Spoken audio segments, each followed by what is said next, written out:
Bien, buenas noches. Reitero el saludo a todos los compañeros, asistentes y a los que después mirarán nuestros videos, o este específicamente. A ver, hoy quiero conversar un poco sobre el tema de no cumplimiento de algunos supuestos, de uno en específico. Y eso lo aborda el tema de la pantalla que tengo, la diapositiva, la técnica de estadística no paramétrica. Pero ¿cómo abordo el tema? A ver, en el tema del procesamiento de datos, pues lo primero que se sugiere y lo que yo considero hay que hacer es la exploración de los datos.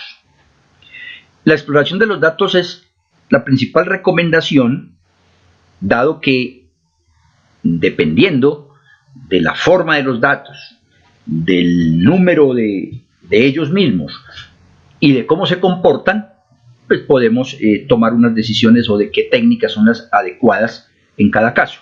Eso sí, sin perder de vista nunca el tema de los objetivos que tengamos en nuestra investigación. ¿Cómo exploramos los datos? Si mis datos son cualitativos, pues lo usual, o lo que he realizado hace muchos años, pues son las frecuencias simples. Con las frecuencias simples, univariadas, pues se detectan precisamente no tanto los valores atípicos, ahí de pronto coloqué algo que no concuerda.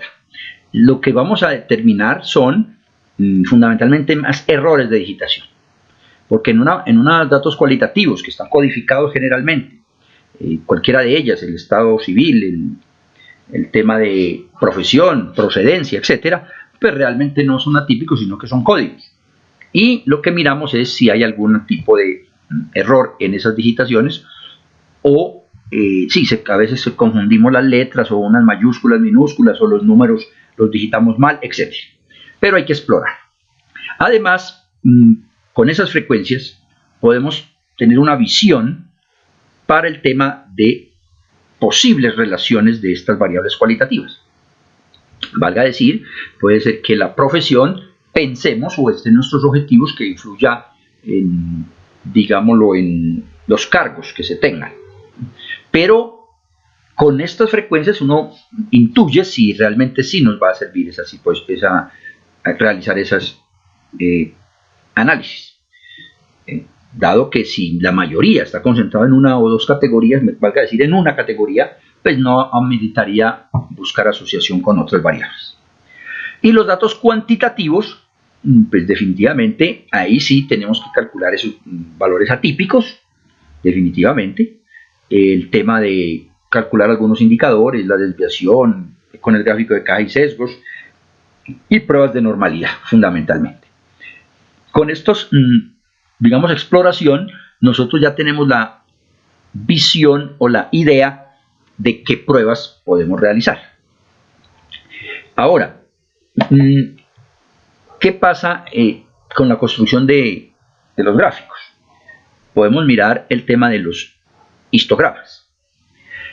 En el ejemplo que tengo planteado está la variable colesterol, está la variable edad, más adelante vamos a observar la variable grasa. Son cuantitativas.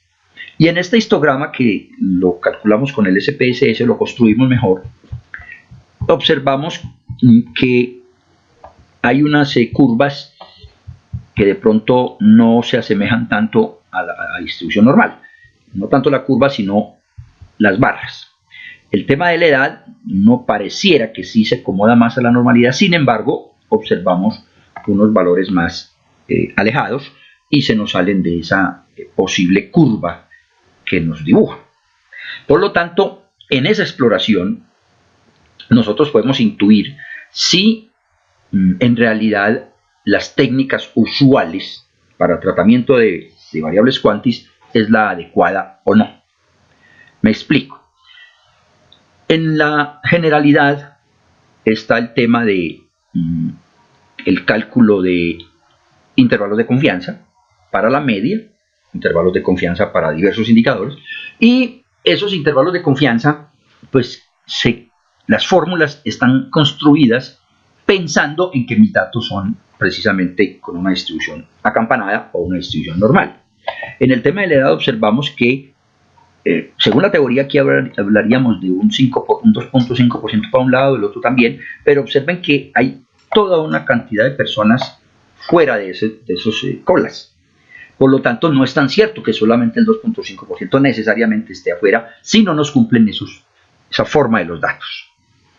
Entonces, si no nos cumplen esa forma de los datos, si no nos cumplen esa normalidad, no podemos aplicar esas técnicas. Y ese es el llamado en esta conversación, a poner cuidado precisamente a cómo son los datos, a hacer las pruebas, a validar algunos supuestos, para poder tener mayor probabilidad, o mejor, mayor asertividad en las técnicas que definamos. Entonces ahí está el ejemplo de los histogramas para el colesterol y de edad. Y acá presento otro elemento. En la parte izquierda de su pantalla observamos la variable grasas. Está medida de 20, aproximadamente de 15 tal vez hasta 80, son valores. Pero el tema importante acá es que la forma de los datos. ¿Cómo está para la categoría de ejercicio? Que el 0 es no hace ejercicio, el 1 es moderado, bajo, en fin, y el otro alto, ejercicio. Pero observen que la composición o la forma de los datos cambia ostensiblemente en cada una de las categorías. Acá observamos en la categoría 2, prácticamente la mediana nos coincide con todo el 75%, etc. Y hay una asimetría completamente, una asimetría total. Igual se nos ocurre en la categoría que no hacen ejercicio, donde la mediana está muy pegadito del 25% también, 50%, en fin, y están concentrados entonces en la parte inferior de la distribución. Por lo tanto, los datos no se comportarían eventualmente como una normal. Sin embargo, si aplicamos técnicas suponiendo esa normalidad y construimos intervalos de confianza, nos está dando el gráfico que tengo a mi derecha, el gráfico de barras de error. Y observen que aquí llegaríamos a otras conclusiones. En el decay sesgo yo tengo unos valores atípicos que se detectan. La primera, a los que no realizan el ejercicio, tanto en la parte por encima mejor como por debajo. Mientras que si yo construyo intervalos de confianza, esa no es la percepción. Y estoy encontrando en los que realizan más ejercicio un intervalo de confianza muy amplio. Muy amplio y obviamente traslapando con las otras categorías. Luego llegaríamos a una conclusión muy fácil de que no hay diferencia en los promedios. Y eso es lo que se ve en ese gráfico. Pero el problema aquí es precisamente que no se está utilizando una formulación o utilizando una técnica que no aplica para los datos que tenemos, porque no cumplen esos supuestos. Por lo tanto, hay una dificultad grande en este tipo de análisis. Pero dificultad por lo que no se hace la exploración bien o por lo que no tenemos en cuenta cómo se comportan nuestros datos. Además, el usar la técnica de intervalos de confianza tradicional, pues eso digamos lo que se está usando sin haber primero validado si eso sí se comporta aproximadamente normal. Entonces hay un problema. Obviamente eso no sucederá siempre, ni lo hacen muchas personas, ni los expertos, ni los estadísticos, ni una gran cantidad de personas que ya han incursionado en esta área y tienen fortalezas ahí. Pero en el evento de que no se tengan esas fortalezas, pues precisamente lo que se pretende con estas charlas es llamar esa atención. Estos datos del ejercicio que ustedes tienen realmente pocos valores, son 20 datos, por lo tanto las muestras son pequeñas. Y al hacer el tema con una muestra pequeña, como 20, pues es también menos probable que nos vaya a dar una distribución normal. Es mucho menos probable. Sin embargo,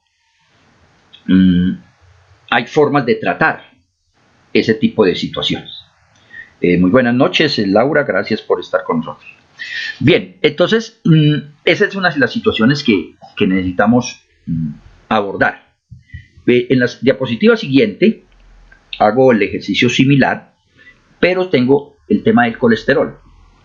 Aquí estamos observando el colesterol y tengo el gráfico de caja y sesgo, donde planteo algo similar. Para la categoría de colesterol 3, más alto, hay una distribución un poquito asimétrica. Aquí vemos la mediana, la línea en la caja y sesgos, ahí está. Y en la última categoría, la categoría 2, perdón, esto es 0, 1, 2, no se hace ejercicio moderadamente y alto. En el alto ejercicio se ve también una distribución completamente asimétrica. En el de caja y sesgos. Vuelvo y juego y lo que estoy tratando es de reiterar el comentario anterior. Sin embargo, si yo no reflexiono sobre esta forma de los datos, sino que de una vez voy con las técnicas tradicionales, y las técnicas tradicionales estoy hablando de el intervalo de confianza, está el intervalo de confianza para la variable colesterol, pero el intervalo de confianza para la media, encuentro otra información bien diferente. Estoy encontrando para la categoría que no hacen ejercicio el colesterol más o menos concentrado, o sea, poca distribución, poca variabilidad, etc. Y para los que hacen mucho ejercicio, una dispersión muy alta. Pero el problema no es encontrar si es dispersión muy alta o no, el problema es que estamos usando unas técnicas definitivamente no adecuadas. Y son no adecuadas por lo que conversamos. Pues estoy usando la fórmula del intervalo de confianza si los datos fueran normales. Y con las cajas y sesgos que observamos, entonces, ese es un problema delicado. Voy a parar un momentico para hacer el análisis.